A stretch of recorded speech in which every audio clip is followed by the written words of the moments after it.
In 1982, there were exactly 35 northern hairy-nosed wombats left on Earth. Not in Australia. On Earth. 35 animals, all of them living inside a single fenced patch of eucalyptus woodland in central Queensland. If a drought hit that one patch, and droughts always hit Australia, the species would vanish overnight. No backup population, no second sight, no safety net. To Australia, the country with the highest mammal extinction rate in the world, was about to lose another one.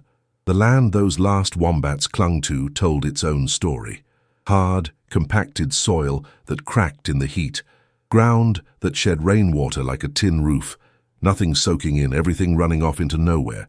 The earth had forgotten how to hold water, how to breathe, how to feed what lived on top of it. Scientists called it degraded. They meant dead. Before we dive deeper, we have one small favor to ask.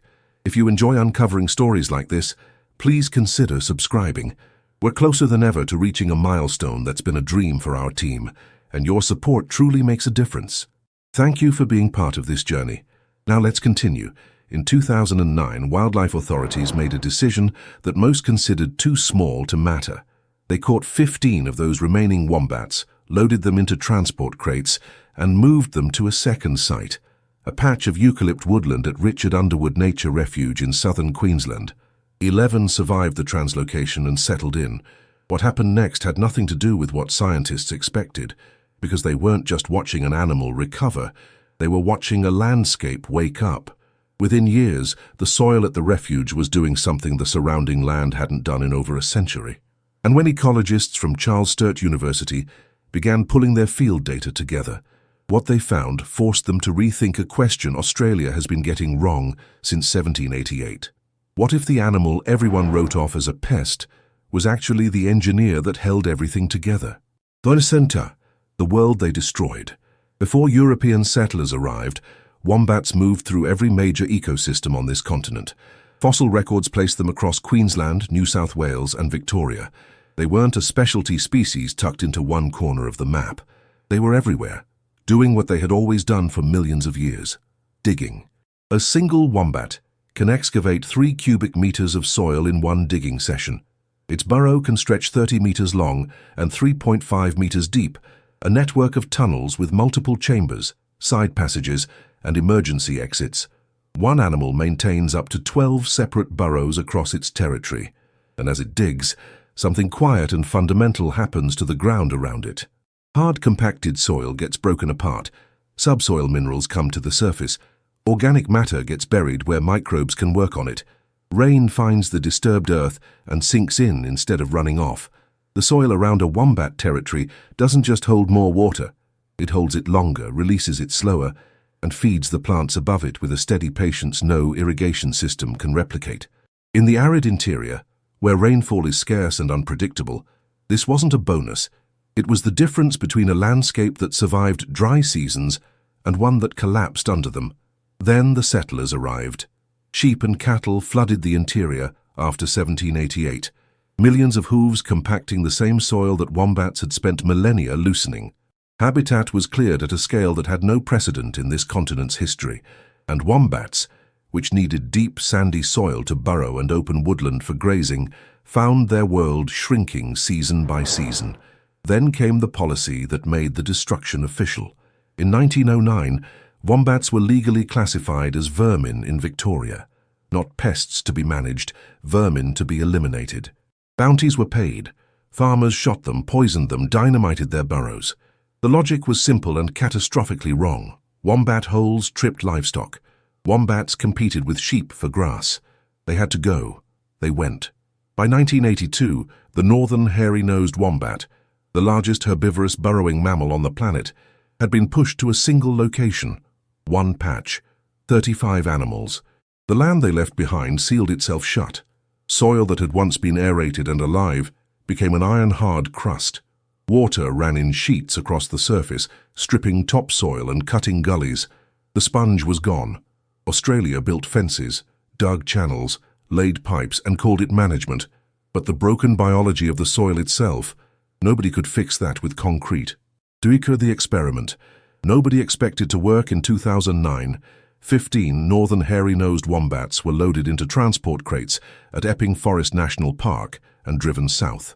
Their destination was Richard Underwood Nature Refuge, 130 hectares of eucalypt woodland in southern Queensland, fenced against predators, with the deep sandy soil the species needed to burrow. The site was secured through an agreement with landowners Ed and Gabriele Underwood as part of the National Recovery Plan. 11 animals settled in. Conservation managers were watching the basics. Were the wombats eating? Were they breeding? Did the translocation work in the simple sense? Did they survive? They survived. And then the cameras started catching something else. The soil around the burrow entrances looked different. Ecologists mapping the refuge noticed that vegetation near active burrow systems was changing. Grass species that hadn't been recorded at the site were appearing in plots adjacent to wombat digging activity. The ground, compacted and dry when the refuge was established, was softening in patches. This wasn't the story anyone had come to tell. Much of the paradox, the farmers were right and also completely wrong. Here's the problem that could have ended this before it started. Wombats dig. Wombat holes are large, and livestock absolutely do break legs in them. This isn't myth. It's documented, it's painful, and it's the reason the 1909 vermin classification made a certain brutal sense to people living with the consequences. When conservationists made the case for reintroduction, this objection didn't disappear. It sat at the center of every policy conversation and every negotiation with landowners who'd spent generations dealing with the damage. And the conservationists couldn't argue it away. They could only point at the other side of the ledger, because here's what the farmers weren't accounting for. Every wombat burrow is also a fire break. Every network of tunnels is a heat sink that holds steady at 15 to 20 degrees Celsius when the surface is baking above 40. Every disturbed patch of soil around a burrow entrance is a water catchment point, and every abandoned burrow, wombats rotate through up to 12 each, becomes shelter for everything else that needs to survive in a burning, drying landscape. A 2024 study published in the Journal of Mammalogy, led by ecologist Grant Linley of Charles Sturt University, finally put numbers to what scientists had suspected. After the 2019-2020 Black Summer bushfires, the worst fire season in Australian recorded history, burning more than 10 million hectares and impacting nearly 3 billion native vertebrate animals, researchers deployed camera traps at paired sites across the scorched landscape. Some sites had wombat burrows, some didn't. The results were unambiguous. Burrow sites had significantly higher native mammal species richness than non-burrow sites in the same fire severity class. Almost 50 native species were documented using wombat burrows for shelter, foraging, and drinking water after the fires. Bush rats, agile antechinus, short-beaked echidnas, painted button quails. Species that should have been obliterated by the fire were instead surviving inside the wombat's underground infrastructure. The lead researcher noted that wombats turn over tons of soil constructing a single burrow, and their droppings raise nitrogen levels around the entrance, boosting herb cover, which attracts small insectivores, which then attract larger native predators like lace monitors. One burrow. A cascade of consequences that touched every layer of the food web above it. The farms had a point. The farms also had no idea what they were dismantling. The numbers that didn't fit the models. 11 animals settled at Richard Underwood in 2009. Within a few years, births were recorded. Female wombats can live over 30 years. Some of the original translocated animals were still alive and breeding more than a decade later.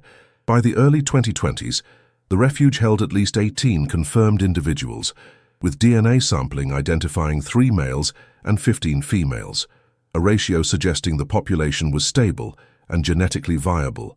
Meanwhile, the Epping Forest population, the 35 animals that were supposed to be the end of the line, had kept growing under its own protection program.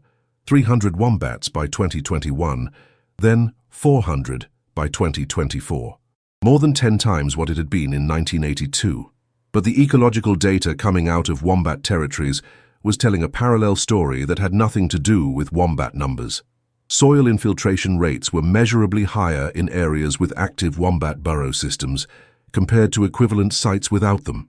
The digging, 3 cubic meters per session, pulled from deep in the earth and pushed to the surface, was breaking up the hardpan crust that had formed across a century of compacted grazing land, creating pathways for water to enter and nutrients to move. WWF-supported research confirmed that liquid pooled inside tunnel systems after the Black Summer fires, becoming a drinking source for surviving animals in the days after the surface burned. The burrows maintained their interior temperature regardless of what happened above. In a climate that increasingly delivers both extremes, below freezing and above 40, that thermal stability wasn't a coincidence. It was the point. Over 70 different animal species have now been documented using active or abandoned wombat burrows. Reptiles, small mammals, invertebrates, birds, one animal, one hole, 70 species finding something they needed inside it. The ecologist running the Charles Sturt research didn't need to exaggerate the finding. He just read the numbers out loud. More small vertebrates near burrows draws more native predators, which means the cascading impact of a single wombat burrow may be touching every layer of the food web above it. The hole was never just a hole. And for a country that had classified these animals as vermin and spent decades eliminating them, that finding landed like a slow, heavy punch. The expansion. In June 2024, Queensland government authorities loaded 22 northern hairy-nosed wombats into transport crates for the third time in the species' documented history. This time, the destination was Tauranga State Forest, a 2,800-hectare site near St. George in southwest Queensland, established through a $2.1 million investment from government and industry to create a third self-sustaining population. Within months of arrival, field cameras recorded female wombats with joeys in their pouches. 3 sites now, 3 populations. The arithmetic of survival had finally changed. WWF Australia, working with Rewilding Australia, began moving the model beyond Queensland. The Mana Bangara project on South Australia's York Peninsula was reintroducing a suite of species locally extinct for over 100 years. The logic was the same logic the wombat data had been building toward. You can't restore a landscape by removing threats and waiting. You have to put back the animals that built it, the burrowers, the diggers, the engineers that moved soil, and created the conditions everything else depended on. In Bass Strait, WWF Australia was preparing Lungtalanana, an Aboriginal managed island, for the return of a wombat subspecies extinct there since colonial times. The Tasmanian Aboriginal community leading the effort wasn't thinking in conservation categories. For them, the wombat was not a threatened species on a list. It was a cultural relationship that colonization had severed. Across Australia, land managers who had spent careers fighting wombats as infrastructure problems were starting to read the same research papers. Not with enthusiasm, the holes are still real, the risks to livestock are still real, but with a grudging recognition that the calculus was more complicated than anyone had been taught. Flow devices, compensation frameworks, management agreements, none of it easy, none of it fast. But for the first time in over a century, the question was no longer whether wombats belonged in the Australian landscape. The data had settled that. The question now was how to manage the consequences of letting the original engineers come back to work. Dunut, what the Wombat teaches Australia, spent 200 years optimizing a landscape for extraction, clear the vegetation, compact the soil, run the livestock, build fences, dig channels, fight against nature's tendency toward complexity. The result was a continent with the highest mammal extinction rate in the world, soils that shed water instead of holding it, and a fire season in 2019 and 2020 that burned 10 million hectares and killed or displaced an estimated 3 billion animals. 3 billion. All the engineering, all the management, all the fences and channels and concrete, and the land was less resilient, less stable, less alive than it had been before any of it started. Then someone moved 11 wombats to a fenced patch in southern Queensland and started watching the soil. A wombat doesn't know what compaction is. It doesn't know what infiltration rates are, or nitrogen cycles, or thermal refugia, or fire ecology. It knows the angle of its own claws against hard ground. It knows, through 40 million years of Australian evolution, exactly how to build a hole that keeps its occupants alive through the worst this continent can deliver. That is not a metaphor, it is engineering. Written in bone and instinct rather than concrete and steel, and when the job is done, 70 other species move in.